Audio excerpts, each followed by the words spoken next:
नमस्कार साथी, आप सभी का स्टैट साइंस क्लासेस में तहे दिल से स्वागत है। दोस्तों, आज हम क्लास 10th का वीवीआई क्वेश्चन देखने वाले हैं और इसका आंसर भी। सबसे पहले हम जानेंगे अपवर्तनांक को परिभाषित करें और हीरे का अपवर्तनांक 2.42 है, तो इस कथन का क्या अभिप्राय है। चलिए इस क्वेश्चन का आंसर हम जानते हैं। तो हीरा, सबसे पहली बात कि आप अपवर्तनांक किसे कहते हैं, अपवर्तनांक किसे कहा जाएगा। अपवर्तनांक तो आप क्या रखेंगे, निर्वात में प्रकाश की चाल। आप लिख लेंगे निर्वात, पहले आप अपवर्तनांक हेडिंग बनाएंगे और लिखेंगे निर्वात में प्रकाश की चाल और किसी माध्यम में प्रकाश की चाल के अनुपात को अपवर्तनांक कहते हैं। आप लिख लीजिए, मैं बोल रहा हूँ, निर्वात में प्रकाश की चाल और किसी माध्यम प्रकाश की चाल के अनुपात को अपवर्तनांक कहते हैं। इसे n से सूचित किया जाता है, अर्थात n बराबर C0/V। अब इसके बाद दूसरा क्वेश्चन का कर रहा है कि हीरा का अपवर्तनांक, दूसरा पॉइंट का बनाएंगे इसी क्वेश्चन में का कि हीरा का अपवर्तनांक 2.4, इस कथन का अभिप्राय है। तो आप भी लिखेंगे कि हीरा का अपवर्तनांक, पहले इतना आप लिख लीजिए वीडियो पॉज करके। आप लिखेंगे हीरा का अपवर्तनांक, हीरा का अपवर्तनांक अपवर्तनांक कितना है, 2.42। हीरा का अपवर्तनांक 2.42 है, जो कि सबसे ज़्यादा अपवर्तनांक है, जो सबसे ज़्यादा अपवर्तनांक है। अतः हीरा में प्रकाश की चाल सबसे कम होगी, अतः हीरा में प्रकाश की चाल सबसे कम होगी। अब फिर सुनिए, हमने क्या बताया, हीरा का अपवर्तनांक 2.42 सबसे ज़्यादा अपवर्तनांक है, अतः हीरा में प्रकाश की चाल सबसे ज़्यादा होगी।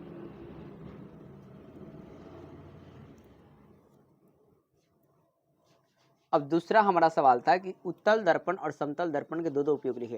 तो सबसे पहले आप उत्तल दर्पण हेडिंग डाल लेंगे, उत्तल दर्पण के दो उपयोग, ऐसे लिख दीजिएगा, उत्तल दर्पण के दो उपयोग। ठीक है, तो उत्तल दर्पण का पहला उपयोग तो गाड़ी जानते हैं, गाड़ी के साइड मिरर में, गाड़ी के साइड मिरर में, गाड़ी के साइड मिरर में किया जाता है। उत्तल दर्पण का उपयोग गाड़ी के साइड मिरर में, पहला। और दूसरा लिख लीजिएगा कि किस में दोस्तों, तो आप क्या रखेंगे, पहला हो गया गाड़ी के साइड मिरर में और दूसरा आप याद रखिएगा रोड लाइट में परावर्तक सतह के रूप में। किसमें, रोड लाइट में, रोड लाइट में, रोड लाइट में, बस रोड लाइट में, गाड़ी के साइड मिरर में और रोड लाइट में।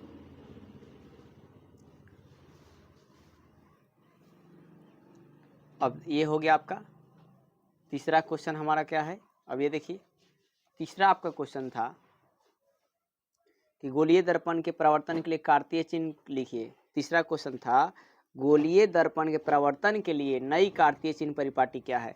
तो इसके लिए आंसर आप क्या लिखेंगे, ये देखिए तीसरा नंबर के लिए, तो ये वाला जो है तीसरा नंबर का आंसर है कि गोलीय दर्पण परिवर्तन के लिए चिन्ह परिपाटी जो है, गोलीय दर्पण परिवर्तन के लिए जिससे हम परिपाटी का उपयोग करते हैं उसे नई कार्तीय चिन्ह परिपाटी कहते हैं। उसके बाद ये चिन्ह आपको पिक्चर बनाने हैं और लिखना है। सभी दूरियां ध्रुव के दिशा में आती है, मापी जाती है।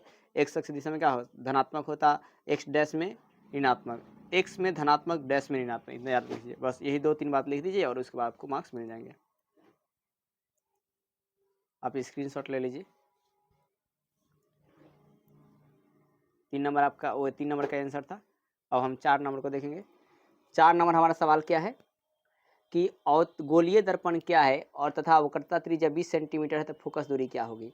4 नंबर गोलीय दर्पण क्या है, तो गोलीय दर्पण गोलीय कांच का भाग होता है। गोलीय दर्पण गोलीय, आप लिखिए गोलीय दर्पण गोलीय कांच का भाग होता है। गोलीय दर्पण गोलीय कांच का भाग होता है जिसके परावर्तक सतह को, परावर्तक सतह को, परावर्तक सतह को जिंक सल्फाइड या सिल्वर सल्फाइड से कलई किया जाता है। ठीक है, बस इतना ही आप लिखेंगे।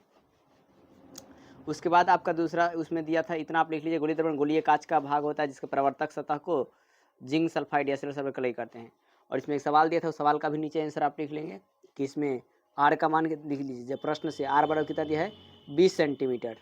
चलिए इसको दूसरे पेज में बनाते हैं, यही सवाल का। तो आर का मान आपके पास कितना दिया है, 20 सेंटीमीटर। ठीक है, और आपसे क्या पूछ रहा है, एफ निकालने के लिए कह रहा है।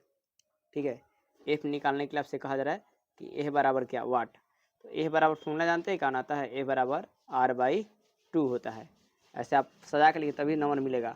तो 20 है, आर का मान कितना 20 और 2 है तो 2, काट देंगे तो कितना आ गया 10 सेंटीमीटर। कितना गया? 10 सेंटीमीटर। ये आपका आंसर हो गया। अब आगे सवाल आते हैं। अब है 2 मीटर फोकस दूरी किसी अवतल लेंस की क्षमता क्या होगी? तो आप लिखेंगे फोकस दूरी का सिंबल क्या होता है? एफ का मान कितना दिया है?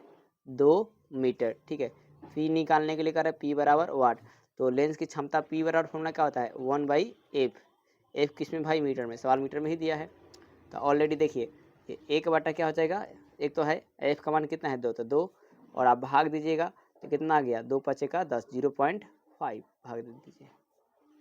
और लेंस क्षमता मात्रा क्या होगा? डायऑप्टर। चूंकि लेंस क्या है आपका? कौन सा लेंस है?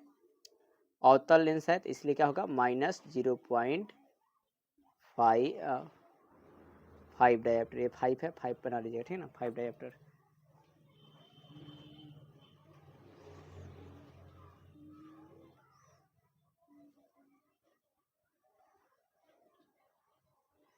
-0.5 डायऑप्टर।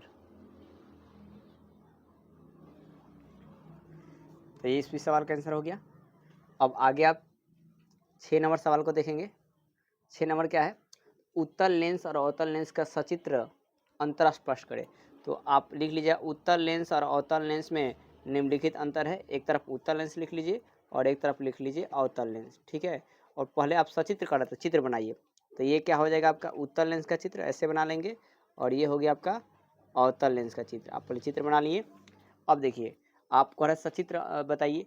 तो ये पहला आप अंतर लिख दीजिए चित्र बनाकर। दूसरा देखिए उत्तल लेंस क्या होता है? किनारों की अपेक्षा। दूसरा बात लिखिएगा, उत्तल लेंस किनारों की अपेक्षा बीच में क्या होता है? किनारों की अपेक्षा बीच में क्या होता है जी? किनारों पर क्या होता है? पतला। और बीच में क्या होता है? मोटा होता है। बीच में मोटा होता है। ठीक है, और अवतल लेंस देखिए किनारों की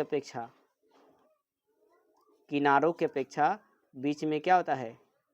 तो बीच में पतला होता है। किनारों की अपेक्षा बीच में पतला होता है। ठीक है, तो अवतल लेंस किनारों की अपेक्षा बीच में मोटा होता है और अवतल लेंस जो है किनारों की अपेक्षा बीच में मोटा होता है। ये आप 2 बात लिख लीजिए बस। अब आगे हमारा 7 नंबर सवाल है कि उत्तल लेंस को अभिसारी लेंस क्यों कहते हैं? 7 नंबर, उत्तल लेंस को अभिसारी लेंस क्यों कहते हैं? तो आप जवाब लिखेंगे उत्तल लेंस को अभिसारी लेंस कहा जाता है। उत्तल लेंस को अभिसारी लेंस कहा जाता है क्योंकि उत्तल लेंस प्रकाश की किरणों को सिकुड़ती है। क्योंकि उत्तल लेंस प्रकाश की किरण क्या करती है?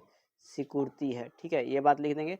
इसके बाद आपको पिक्चर बनाना पड़ेगा। ऐसे पिक्चर बना लीजिए, बहुत आसान है। ये आपका प्रकाशीय केंद्र हो गया, डॉट डॉट बना लीजिएगा। ठीक है, अब ऐसे प्रकाश किरणों के समानांतर जाएगी तो कैसे गुजरेगी? फोकस से। फिर नीचे से खींच लीजिएगा और यहाँ से फिर कहाँ से गुजरेगी? फोकस से। तो ये क्या होगा आपका? ये पिक्चर बनाना पड़ेगा। हो गया इस सवाल का जवाब। अब 8 नंबर सवाल क्या था कि प्रकाश का अपवर्तन के नियम को लिखिए।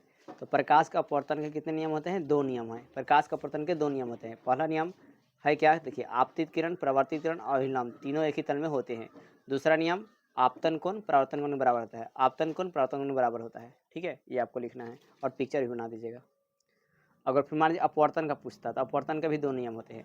आपतित किरण, अपवर्तित किरण और अभिलंब तीनों एक ही तल में होते हैं। दूसरा नियम आपतन कोण की जया अपवर्तन कोण की जया के अनुपात बराबर एक नियतांक होता है, अर्थात मी बराबर sin i by sin r। इसे स्नेल का नियम भी कहते हैं।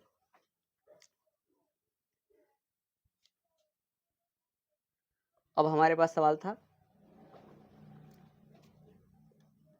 कि अपवर्तनांक को परिभाषित करिए। तो हो गया।